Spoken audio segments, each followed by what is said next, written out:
اسی کے بارے میں غور و فکر کیا کریں. ادھر ادھر کی باتوں پر غور و فکر کرنا، ادھر ادھر کی باتوں پر توجہ دینا بالکل چھوڑ دیں.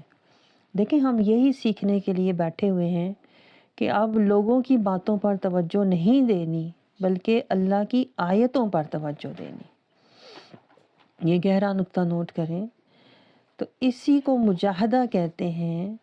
دیکھیں ہمارا نفس عادی ہے دنیا کی باتوں کو دیکھنا، سوچنا، دنیا کی باتوں پر غور و فکر کرنا.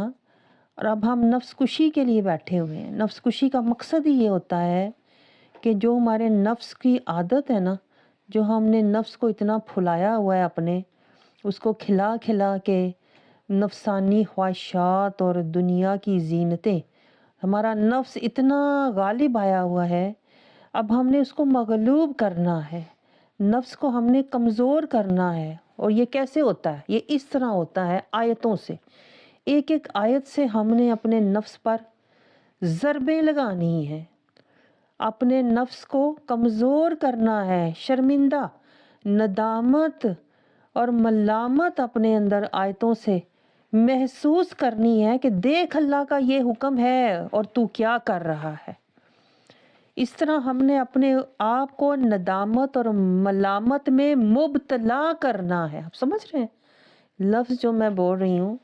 اپنے آپ کو ندامت اور ملامت میں مبتلا کریں، اپنے آپ کو شرمندہ کریں کہ حشر کی شرمندگی سے بہتر ہے کہ میں آج اپنے آپ کو اللہ کے سامنے شرمندہ کروں، شرمسار کروں، اپنے نفس کی میں ملامت کروں، بجائے اس کے کہ حشر کے دن فرشتے مجھ پر ملامت کریں.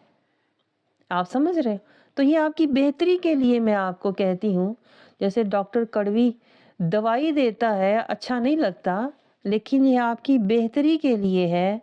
نفس کشی کرنا کسی کو پسند نہیں ہے، کیونکہ ہم لوگ تو نفس پروری میں پلے ہوئے ہیں. ہمیں تو یہ باتیں تیر کی طرح لگتی ہیں. بھئی ہم کیوں اپنے آپ کو ندامت میں ڈالیں؟ ہم تو اپنی عزت کے پروردہ ہیں. ہمیں تو جہاں ہمیں کوئی میلی آنکھ سے ذرا دیکھے ہم تو کہتے ہیں اس نے میری عزت نہیں کی. لیکن میں آپ کو بتاؤں، جب استاد کوئی بات بتاتا ہے وہاں عزت اور بے عزتی کا مسئلہ نہیں ہوتا، وہاں ایمان کا مسئلہ ہوتا ہے، آخرت کی بات ہوتی ہے، رحمان کو راضی کرنے کی بات ہوتی ہے.